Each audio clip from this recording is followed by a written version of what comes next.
सलाम दोस्तों, एक और बार स्पिरिचुअल मॉर्सल्स में मैं आपको स्वागत करती हूँ।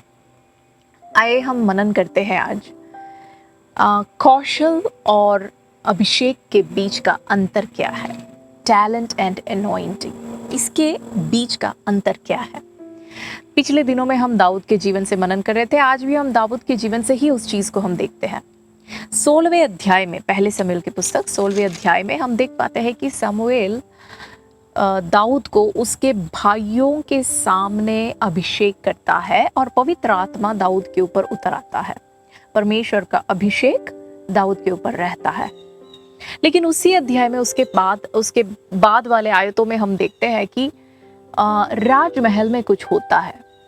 राजा शाऊल के ऊपर का परमेश्वर का अभिषेक उठता है, पवित्र आत्मा उसको छोड़ के चला जाता है और उसके ऊपर एक दुष्ट आत्मा आती है। और क्या होता है, जब भी ये दुष्ट आत्मा साउल के ऊपर उतर आता है, साउल व्यथित हो जाता है। तो साउल के उस राजमहल के कर्मचारी लोगों ने सोचा कि एक काम करते, हम एक वीणा बजाने में निपुण व्यक्ति को ढूंढ लाते हैं, ताकि जब भी राजा व्यथित हो जाए वो वीणा बजाएगा और राजा ठीक हो जाएगा।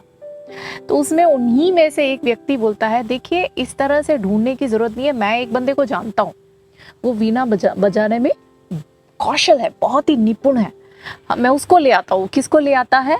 दाऊद को। दाऊद देखिए इस तरह से राजमहल में प्रवेश होता है। हमें इस बात को समझना है कि दाऊद अपने अभिषेक के कारण नहीं, लेकिन अपने कौशल के कारण, अपने निपुणता के कारण वो उस राजमहल में प्रवेश होता है।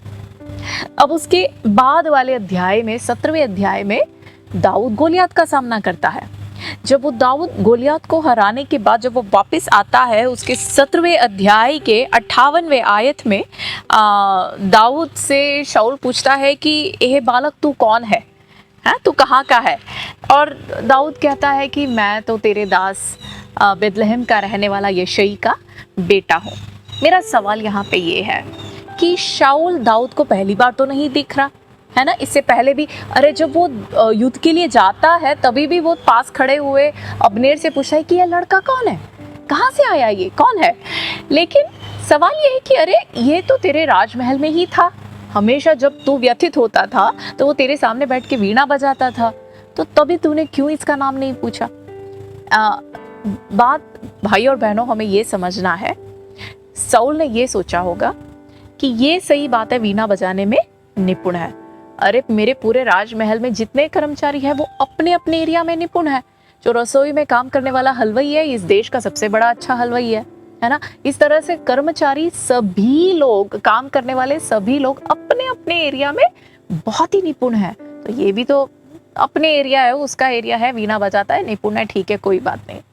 लेकिन जब युद्ध के समय में जब शाऊल ने देखा, वो समझ गया कि ये युद्ध के लिए अपने निपुणता से नहीं जा रहा, इसके ऊपर एक अभिषेक है, इसमें कुछ अलग है। क्यों? क्योंकि युद्ध लड़ने के लिए अभ्यस्त लोग शाऊल के साथ खड़े हैं। उनके अंदर जो हियाव नहीं है, उनके अंदर जो धैर्य नहीं है, वो इस बंदे के अंदर है। मतलब इसके अंदर कुछ अलग है। जब दाऊद अपने अभिषेक में काम करने लगा, अपने अभिषेक के ऊपर आसरा करके जब आगे बढ़ा अपने बुलाहट की ओर, तो राजा ने उसका ध्यान दिया, उसको पहचानने की कोशिश की। भाइयों और बहनों, मैं आपके सामने दो बात रखना चाहती हूँ। सबसे पहले ये, परमेश्वर के संतान होने के नाते आप और मैं, यदि हम अपने निपुणता के ऊपर, अपने कौशल के ऊपर, अपने टैलेंट्स के ऊपर यदि हम निर्भर होए, तो देखिए भाई और बहनों, इस संसार में निपुण लोग बहुत हैं। हम एक एक पद तक पहुंच सकते हैं, लेकिन उसके आगे नहीं। यदि परमेश्वर के बुलाहट में आगे बढ़ना है तो हमें हमारे परमेश्वर का, पवित्र आत्मा का अभिषेक जो हमारे ऊपर है, उस पे आश्रित आगे बढ़ना जरूरी है। अपने कौशल के ऊपर आसरा रखकर हम आगे बढ़ नहीं सकते।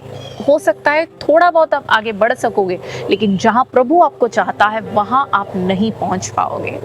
दूसरी बात, जो जो लीडर्स है, जो पास्टर्स है, जो यदि इस तरह से कोई मेरी इस बात को सुन रहे हैं, एक बात ध्यान दीजिएगा, हमेशा हमें परमेश्वर की आत्मा का जो वो एक डिसर्नमेंट का जो एक वरदान यदि हमारे पास नहीं है, यदि हम उस सूझबूझ के उस वरदान में यदि हम ऑपरेट नहीं करते, तो कई बार आपको मालूम क्या होता है, अनेक कलीसिया में, अनेक ऑर्गेनाइजेशंस में यदि कोई निपुण व्यक्ति है, गीत गाने में निपुण है, वो बड़ी अच्छे से अगर वो गीत गाता है, हम सोचते हैं अरे वाह क्या अभिषेक है ना।